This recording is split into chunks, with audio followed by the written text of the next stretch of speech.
The room was dim, the air heavy with tension. Rihanna sat forward, her hands clasped together, eyes fixed on something distant, as though she were staring into a memory she had buried for years.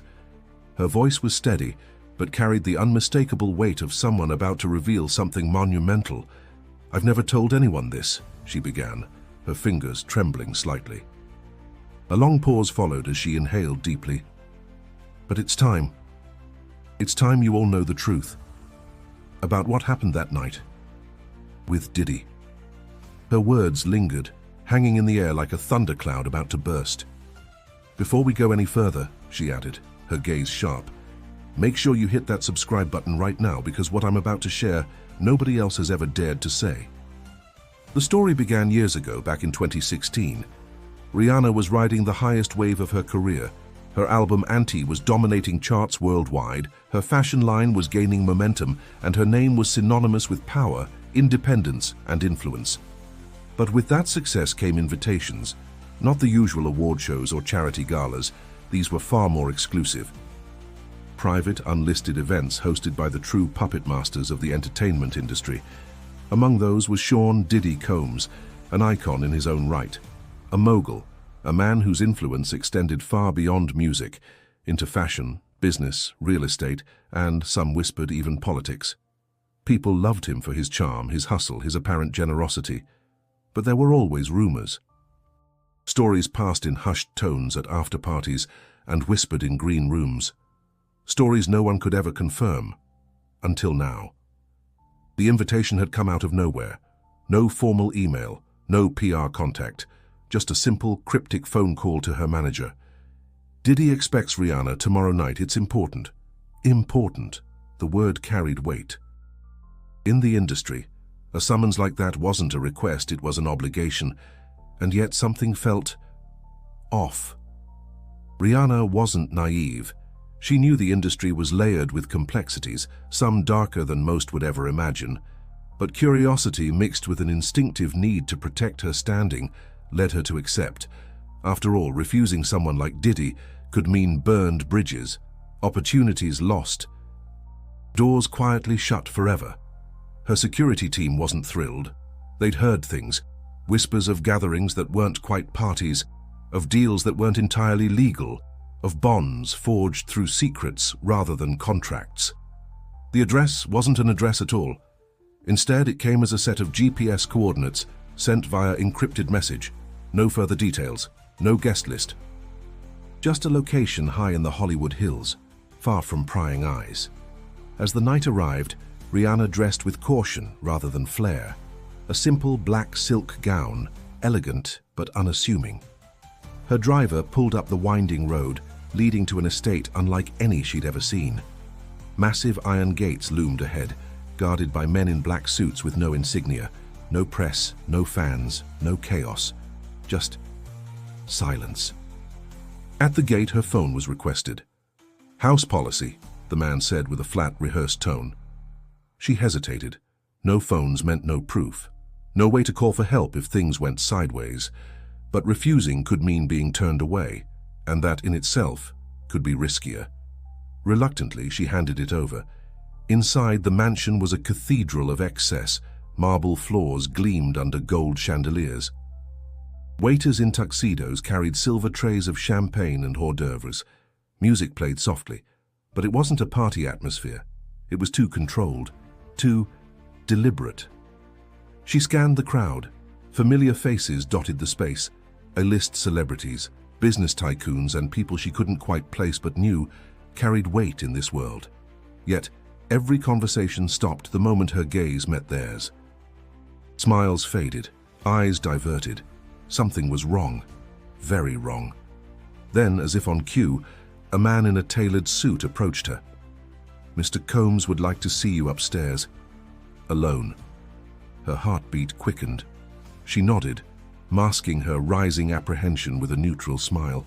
But every instinct screamed the same word: run. The man led her through a maze of marble hallways, past heavy velvet curtains and towering sculptures that seemed to watch her every step. Footsteps echoed beneath the vaulted ceilings, each one matching the growing thud of her heartbeat. No small talk, No explanations, just a silent, purposeful walk toward... what exactly? Rihanna didn't know. As they climbed the grand staircase, she glanced down. The party, or whatever it was, felt less like a celebration and more like a performance. Conversations were rehearsed, laughter forced. People stood in clusters but spoke in hushed, guarded tones. She noticed certain doors along the hallway were guarded. Men in all black earpieces tucked behind their ears, arms crossed, eyes forward, but clearly observing everything. Something felt orchestrated. Not the glamour of Hollywood she was used to. This was something else, something colder. The man paused in front of a large mahogany door, polished to a mirror-like shine. Without knocking, he opened it, gesturing her inside. "Mr. Combs will be with you shortly," he said before closing it behind her. The room was a private lounge, unlike the extravagance outside. Dim lights, dark leather sofas. A massive abstract painting hung on the wall, its chaotic swirls of red and black oddly unsettling. On the side table, 2 glasses sat, one filled with a dark amber liquid, the other empty, waiting. She stayed standing. Minutes ticked by. Long enough for her to wonder if walking out was still an option, but before that thought could take hold, the door opened. Diddy walked in. His presence filled the room instantly. Dressed impeccably in a tailored black suit, his diamond-studded cufflinks caught the dim light, throwing tiny reflections across the walls. His smile was wide, but his eyes were sharp, calculating, scanning her like a predator assessing prey. "Ree," he greeted, opening his arms. "Glad you could make it." She accepted the brief hug, offering a polite smile. "Of course, thanks for the invitation." "Come, sit." He motioned toward the sofa, taking his seat with the ease of someone entirely in control of the space and the situation. Rihanna lowered herself carefully, her senses on high alert. "I won't waste your time," Diddy began, pouring the dark liquid into her glass without asking. "You've done well, built your empire, music, fashion. You've proven you're more than just a pretty face." She nodded cautiously. "Appreciate that." "But there's more," he continued, swirling his drink, watching the liquid catch the low light. "There's always more. The real game? It's not what the public sees. It's what happens behind closed doors, where power's traded, where futures are decided." The words were smooth, almost hypnotic, but beneath them was a current of something darker, a suggestion unspoken, but very much present. Her fingers tightened around her glass, untouched. He leaned in, lowering his voice. "This isn't about signing deals. This isn't about music. That's bigger. Access, knowledge, influence that goes beyond headlines." Then his smile faded slightly. "But that kind of access, it isn't free." A chill traced her spine.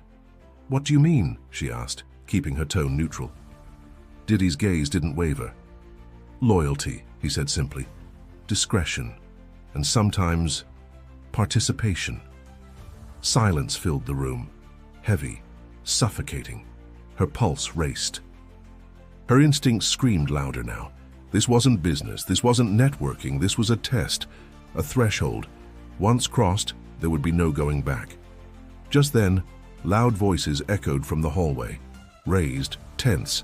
The door wasn't soundproof enough. Someone was arguing. Another voice pleaded, strained, almost panicked. Diddy didn't flinch. His eyes stayed locked on hers. "You hear that?" he asked, his voice low but firm. "Some people don't understand how things work here." His meaning was crystal clear. It was a warning. Rihanna's mind raced. Stay calm, play along, find a way out. But deep down, she already knew. She had walked into something far bigger and far darker than she ever imagined. Diddy leaned back, letting the silence stretch as though daring her to break it first. His fingers tapped rhythmically against the glass in his hand, the sound sharp, deliberate. "You know," he began, his tone shifting, less cordial now, more measured. "Everybody thinks they understand power, fame, success, but they don't. They only see the surface, the lights, the awards. The headlines." He paused, swirling the liquid in his glass, then set it down slowly, deliberately. His eyes locked onto hers, cold and assessing. "What they don't see," he continued, "are the foundations beneath it all. The structures, the circles, the agreements that make sure some people rise and others disappear." Rihanna didn't blink. Her body was rigid, her instincts screaming, but her face remained composed, neutral, unreadable. "I've watched you," Diddy said, his voice soft but edged with steel. "You're smart, ruthless when you need to be. You've built something real. That's rare. Most in your position are disposable." He leaned forward now, elbows on knees, closing the distance. "But if you want to really secure your place, not just for now but for the next decade, for life, there are doors. Doors most people don't even know exist." Her throat tightened. She managed a steady breath. "What kind of doors?"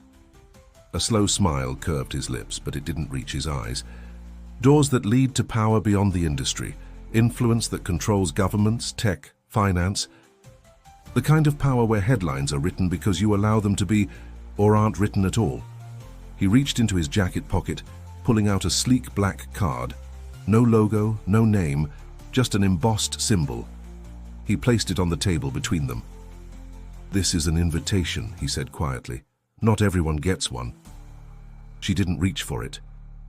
"What's the catch?" Her voice was calm, but her pulse was pounding. Diddy tilted his head, considering her for a long moment. "It's not about money. It's about commitment, trust, understanding the expectations." Then came the words that shifted the entire atmosphere. "In this circle, loyalty is proven.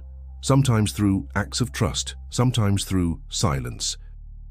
And sometimes," his fingers drummed again, "sometimes through participation." Her blood ran cold. Participation. The word hung there, loaded, vague, but heavy. 1,000 unspoken implications wrapped inside it. "I've seen how the world moves," he added. "The public? They think they run things with their tweets and their outrage, but real moves, real power, happens in rooms like this. Among people like us." He sat back again, watching her carefully. "But I need to know, are you ready for that? Ready to step into the real game? Or are you comfortable playing in the sandbox with the rest of the civilians?" Rihanna forced herself to breathe. She'd faced hostile interviewers, corporate boardrooms full of condescension and cutthroat business deals. But this was different. This wasn't business. This was something else entirely. She kept her voice steady. "I appreciate the offer," she said, choosing her words with surgical precision. "But I'm not sure this is aligned with my path." For a moment, neither of them spoke. Then Diddy's expression changed. The warmth drained from his face. His eyes darkened, mouth tightening into something that wasn't quite a smile, but wasn't a scowl either. More disappointment. No, more than that. Calculation. His voice dropped an octave. "You know, no one refuses and walks away the same." A heavy silence pressed down on the room. Her heart pounded so loudly it almost drowned out the distant sounds of the party or whatever was happening beyond that door. Diddy stood, straightening his jacket. "Think carefully, Rihanna. Some choices, once made, can't be undone." He walked to the door but paused, glancing back over his shoulder. "And some choices, when refused, have consequences." With that, he stepped out, the door clicking shut behind him. Rihanna sat frozen, every fiber of her being screaming the same word. Run. Now. The moment the door clicked shut, Rihanna sprang to her feet. Her breathing was shallow, every instinct honed from years of navigating the treacherous waters of fame, now screaming at her louder than ever. This wasn't just uncomfortable. This was dangerous. She glanced toward the windows, tall, sealed, reinforced. No way out there. Her eyes scanned the room for another door, an adjoining exit, anything. Nothing. Her only option was the hallway. Pushing the heavy door open just a crack, she peered outside. The corridor was dim, the ornate sconces casting long, flickering shadows against the marble walls. 2 security guards stood about 15 feet away, stationed at another door. They weren't looking her way yet. She stepped out silently, her soft heels making almost no sound against the floor. Her heart thudded so hard it felt like it might betray her, echoing into the silence. A familiar voice suddenly called her name in a whisper. "Rih!" She spun, startled, but relief washed over her face as she recognized the figure. A fellow artist she'd known for years, someone who wasn't supposed to be here tonight. He looked pale, eyes wide with a mixture of fear and urgency. "What the hell are you doing here?" she hissed. "No time," he muttered, grabbing her hand. "You have to leave. Now. This isn't what you think." "It's worse, you shouldn't have come." He guided her down a side hallway she hadn't noticed before, hidden partially behind a massive tapestry. They moved quickly but carefully, weaving through service corridors, past staff who avoided eye contact, their faces tight with nerves. Some of them looked at her with almost pity. As they rounded a corner, a door swung open at the end of the hall. Rihanna's breath caught as she caught a glimpse inside. What she saw chilled her to her core. It wasn't a party room, it wasn't an office. Inside were people, some sitting, some standing, engaged in tense discussions. Papers were burned in a metal bin. A woman sat on the floor, head in her hands, quietly sobbing. Another man stood shouting at someone, but the thick soundproof walls muffled the details. What was clear, however, was the energy, the sheer dread. This was not normal. This was not entertainment. Her guide pulled her back. "Don't look," he urged. "Just keep moving." They pushed through a nondescript door at the end of the corridor, leading to an emergency stairwell. Down 3 flights. At the bottom, another steel door. Her companion tapped a code into a hidden keypad. The lock clicked, and they emerged outside, into the night, behind the mansion, near a dense patch of trees. No security here, no cameras, just quiet. "Your driver's down the hill," he said quickly. "But listen to me, Ree. Pretend you saw nothing. Say nothing. If anyone asks..." "You were never here." She grabbed his wrist. "What is this? What is this place?" His eyes glistened. "You don't want to know. And if you value everything you've built, you'll forget this." Then, without another word, he disappeared back inside. Rihanna bolted down the hill, adrenaline fueling her legs. At the bottom of the driveway, her car sat waiting, miraculously. Her driver, nervously pacing, spotted her and sprinted over. "Miss Fenty, oh my God, they gave me back your phone but told me to wait down here. I didn't know." "Get in, drive," she ordered, voice sharp but shaking. "Now." As the car sped down the dark, winding road, she checked her phone. A single new text blinked on the screen. "You didn't see anything. You didn't hear anything. Forget tonight." No number, no name, just a blank contact. For days after, she received more messages. Anonymous, threatening, veiled but unmistakable. Suddenly, meetings were cancelled, brand deals delayed. Rumors swirled, but not about Diddy, about her, as though invisible hands were trying to smear her before she could even speak. But instead of crumbling, Rihanna made a choice. She wasn't going to be silenced, not this time. For years, the memory of that night haunted Rihanna. It wasn't something she could simply forget. It lingered, like a shadow following her through every boardroom, every photo shoot, every stage she stepped onto. But for a long time, she stayed silent. Not out of fear, but out of strategy. She knew the game now, knew how deep the roots ran, how powerful the hands behind the curtain truly were. But then the cracks began to show. Whispers turned into investigations. Lawsuits surfaced. Allegations long buried suddenly caught the public's attention. Diddy's name, once untouchable, was now splashed across headlines, but only with the tip of the iceberg showing. It was then Rihanna realized this was her moment.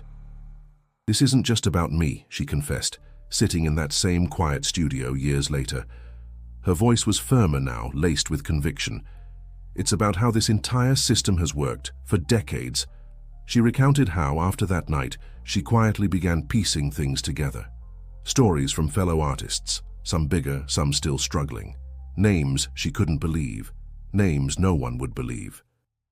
Some had tried to come forward before. All had been buried, silenced, discredited. The scariest part, she continued, leaning forward, it wasn't the threats.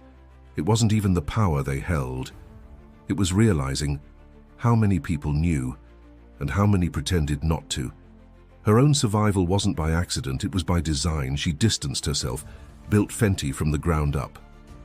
Refused collaborations that felt tainted. Turned down investments that came with invisible strings attached. But every decision came with a price. Lost deals, smear campaigns, headlines accusing her of being difficult, unstable, arrogant. All coded language used against anyone, especially women who refused to play by the unspoken rules. I stayed quiet because I was building something bigger than me, she said, but now it's different. She wasn't alone. In recent months, more artists had quietly reached out, some famous, some not, all with stories that echoed the same patterns: manipulation, coercion, exploitation masked as opportunity. It's not just Diddy, Rihanna declared. It's the entire machine. He's just a face. A symptom. The disease is bigger. She shared how some of these private meetings operated like secret societies, how careers were made or destroyed, based on whether someone was willing to cross lines most wouldn't even dare to imagine. How the public was fed distractions while behind the scenes, the real decisions, the life-altering ones, happened far from cameras, in locked rooms, behind coded invitations. Her voice wavered only once, when she spoke of the people who didn't make it out. There are names you don't know. You'll never know. People who disappeared from this industry because they said no, or because they said yes. And it broke them. A long pause followed. But me, she said, her gaze steady, I walked away that night, and I never looked back. And now, I'm speaking because the world deserves to know what's behind the velvet curtains. She exhaled, the tension slowly releasing from her frame. I don't expect everyone to believe me.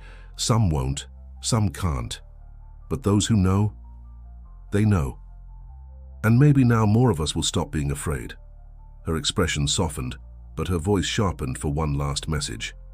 If you found this as eye-opening as I did living it, make sure to hit that subscribe button. Because this is just the beginning. And trust me, you're going to want to see what's coming next. Her hand reached out, tapping a button. A video suggestion appeared on the screen. And don't miss what's up next, because the next revelation will change everything.